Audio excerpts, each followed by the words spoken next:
Hello students, तो आज हम कर रहे हैं नीट मोस्ट प्रोबेबल 2026 क्वेश्चन। कल तुम्हारा एग्जाम है और मैं यहाँ पे कुछ 30 क्वेश्चन लेकर आ रही हूँ जो मोस्ट प्रोबेबल क्वेश्चन है। इनको रिवाइज करो before going to exam. So which of the following has the maximum number of atom?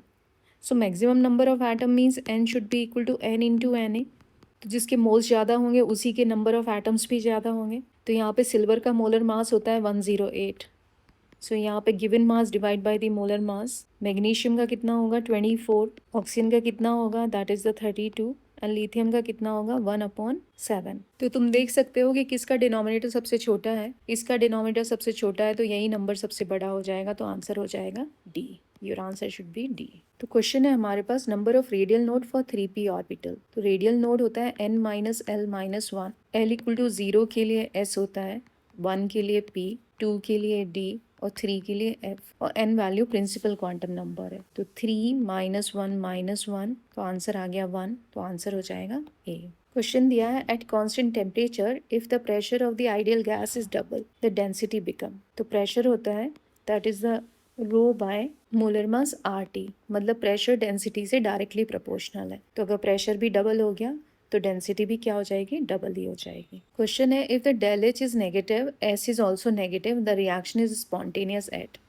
तो इसके लिए हम गिब्स फ्री एनर्जी का फॉर्मूला लगाएंगे, del G equal to del H minus T delta S. तो डेल एच नेगेटिव है और S भी नेगेटिव है, तो हमारे पास आंसर हो जाएगा नेगेटिव, और ये माइनस माइनस प्लस पे चल रहा है। So T delta S and that should be del H. तो इसको ऐसे लिख सकते हैं, that is minus delta H plus T delta S. तो नेगेटिव अगर चाहिए तो ये वैल्यू को छोटा होना पड़ेगा, मतलब टेम्परेचर डाउन होना पड़ेगा। तो आंसर हो जाएगा low temperature to get the negative value. Question पूछ रहे हैं pH ऑफ 10⁻⁸ MHCl। तो 10⁻⁸ का जो pH हो सकता है वैसे तो 8 आ जाएगा, क्योंकि हमारे पास H+ आयन ये होता है। तो pH नेगेटिव लॉगरिथम है H+ आयन की, तो आंसर आ जाना चाहिए 8। ये pH कहलाता है, लेकिन एसिड है तो 8 नहीं होगा। तो इसका मतलब है ये सॉल्यूशन हाईली डाइल्यूटेड होता है, तो टोटल H+ जो आयन है वो आएगा एसिड से प्लस वाटर से भी आएगा 10⁻⁷ से। तो इसको अगर हम कॉमन लेके सॉल्व करेंगे तो 0.1 + 1, तो आंसर आ जाएगा 1.1 10⁻⁷ H+ आयन। एंड जब तुम इसका नेगेटिव लॉगरिथम लेते हो तो pH आ जाती है अराउंड 6.98 के आसपास। pH <7 हो गई, मतलब एसिड के लिए ट्रू हो गया है, तो आंसर हो जाता है सी। ये वैलिड तब होते हैं जब सॉल्यूशन हाईली डाइल्यूटेड है। तो क्वेश्चन है the first order reaction time for 99.9% completion is approximate. तो 99.9% के लिए approximate 10 times of T half life period होती है। तो ये तुम फॉर्मूले से भी निकाल सकते थे by using the first order kinetics, और डायरेक्ट आंसर भी लगा सकते हो C. Unit for molar conductivity. Molar conductivity जो होती है वो होती है कप्पा इंटू 1000 बाय मोलारिटी। तो कप्पा की जो यूनिट है वो साइमन सेंटीमीटर इनवर्स है, और जो मोलारिटी की हम डालेंगे वो डालेंगे moles per CC mean centimetre cube. तो आंसर आ जाता है siemens by mole centimetre square. तो तुम्हारा आंसर हो जाएगा A. Which is the colligative property. तो कॉलिगेटिव प्रॉपर्टी ऑस्मोटिक प्रेशर होती है, relative lowering of vapour pressure है, एलिवेशन इन बॉइलिंग पॉइंट है, तो ये गलत हो गया, वेपर प्रेशर भी गलत हो गया, कंडक्टिविटी भी गलत हो गई, आंसर हो जाएगा ए। तो क्वेश्चन है सॉलिड से गैस में जा रहे हैं तो ये किस तरह का इक्विलिब्रियम है। बेसिकली ये फिजिकल इक्विलिब्रियम होता है, क्योंकि फिजिकल स्टेट ही चेंज हो रही है। सो 10th क्वेश्चन हमारे पास इनकम्प्लीट है, हालांकि जो स्टैंडर्ड सेल नॉट होता है वो होता है कैथोड माइनस एनोड।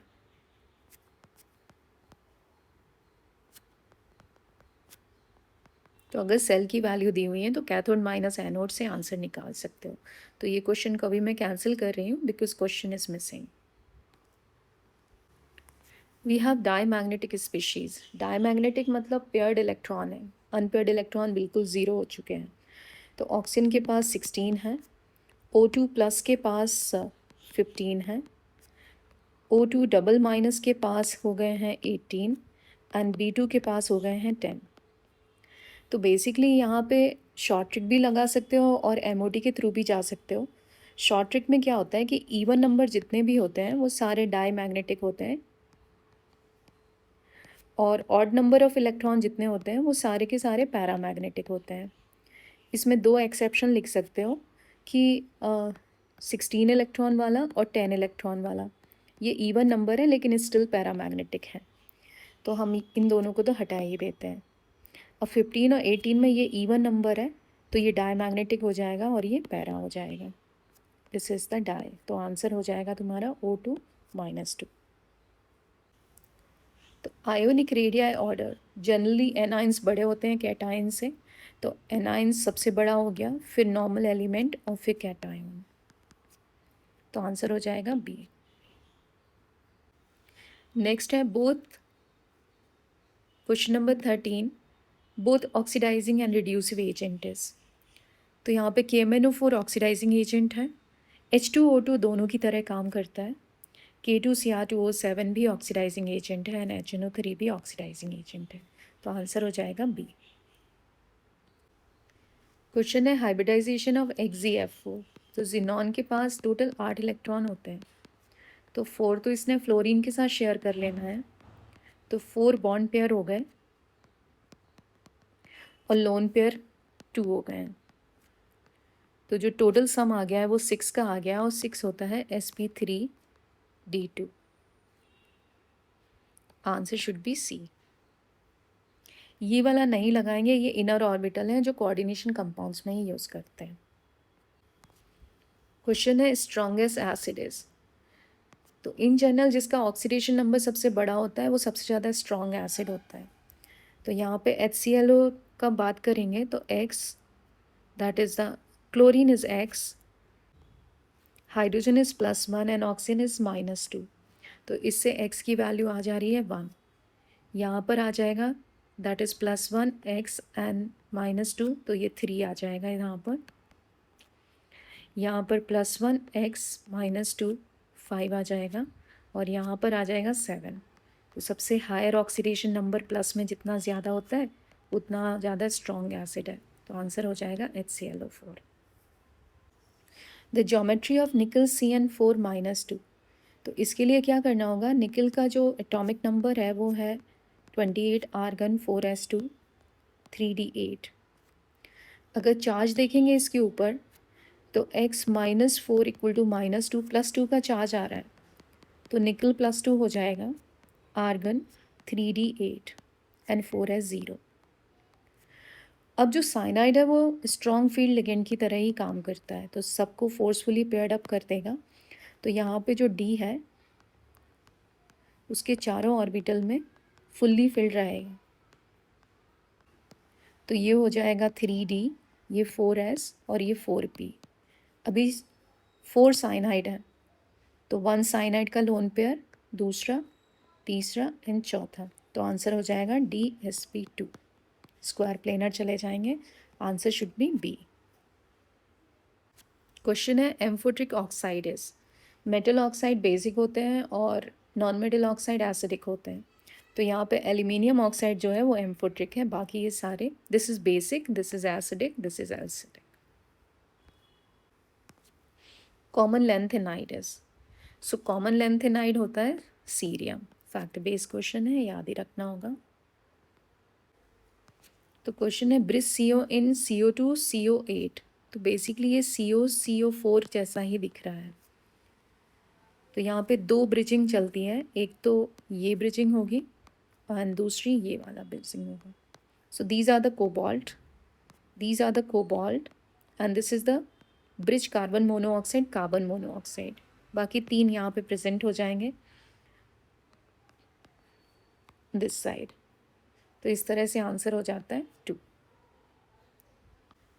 क्वेश्चन है incorrect about the hard water. तो हार्ड वाटर मतलब जिसमें सॉल्ट प्रेजेंट है सल्फेट्स के और कार्बोनेट्स के, सो गिव्स लीटर, ये गलत हो गया, हार्ड वाटर कभी भी नहीं देता है। If you put soap into that nothing will happen. It contain calcium magnesium, ये राइट हो गया। स्केल फॉर्म करता है softening by the iron exchange, ठीक है, तो इनकरेक्ट हो गया, गिब्स लेथर। नेक्स्ट क्वेश्चन है IUPAC ऑफ दिस। तो we have CH3, CHOH, CH2, CHO। तो CHO एक टर्मिनल ग्रुप है, तो यहाँ से शुरू करो 1 2 3 एंड 4। 3 पे हाइड्रोक्सी लगा है और ब्यूटेनल चल रहा है, so 3 hydroxy butanal. Answer should be A. तो क्वेश्चन है most acidic is phenol, orthonitrophenol, metanitrophenol and paranitrophenol. तो पैरानाइट्रोफिनॉल में हाईएस्ट -R और -I इफेक्ट लगा हुआ है, तो डी सबसे हायर साइड पर। उसके बाद ऑर्थो वाला हो जाएगा, फिर मेटा एंड देन बाद में phenol. Answer is D. Question है ओजोनोलिसिस ऑफ प्रोपीन इज, तो शॉर्ट ट्रिक लगा देंगे हम। इसका ओजोनोलिसिस करोगे तो यहाँ पे डबल बॉन्डेड हो, तो एसिटल्डिहाइड बन रहा है इस तरफ एंड इस तरफ फॉर्मेल्डिहाइड। तो आंसर हो जाएगा formaldehyde acetaldehyde. Answer should be C. तो क्वेश्चन है Lucas reagent is, Lucas reagent concentrated at Cl along with the anhydrous ZnCl2 है, तो आंसर हो गया A. Test for amines, amines Fehling के लिए यूज़ नहीं किया जा सकता है, हिंस वर्क के लिए यूज़ होता है। Tollens for aldehyde and iodoform is aldehyde and alcohol के लिए। तो हमारा आंसर हो जाएगा बी। तो नॉन रिड्यूसिव शुगर, नॉन रिड्यूसिव शुगर मतलब जो टॉलेंस और फेलिंग के साथ रिएक्शन नहीं देता है। तो जितने भी मोनोसेकेराइड्स हैं they consider to be the reducive, and sucrose ही है जो डाइसेकेराइड्स में आता है और टॉलेंस को फेलिंग को रिड्यूस नहीं कर पाता, बिकॉज इसका जो हेमी एसिटल ग्रुप है वो ग्लाइकोसिडिक लिंकेज में इन्वॉल्व हो जाता है। तो आंसर शुड बी डी। तो ये थे हमारे कुछ क्वेश्चंस जो नीट 2026 के मोस्ट प्रॉबेबल क्वेश्चंस में है। इनको रिवाइज करो before going the exam, and best of luck for tomorrow exam as well. And इस तरह की ट्रिक्स एंड मोर PYQ तुम्हें सॉल्व करने हैं तो ज्वाइन कैम्पटाइड। Thank you.